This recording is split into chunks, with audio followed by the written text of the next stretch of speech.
Мұғалімнің мектептегі бір күні.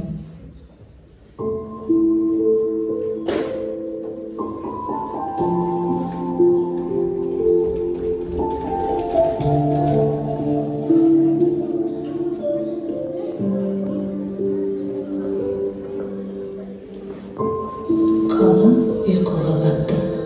Тек қана сенің терезеңнің шамдары өшпеді. Күнделікті орныңа отырып, дәптер тексеріп отырсың. Көздерің әріптен әріпке, сөздерден сөйлемдерге жүгіріп барады. Осылайша күндер айларға жалғасып, жылдар өтуде. Сенің өмірің жай ғана мұғалімнің өмірі. Бірақ сенің қолыңда әлемнің кілті жатыр.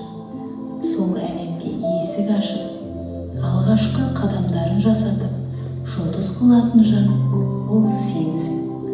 Ардақты ұстаз.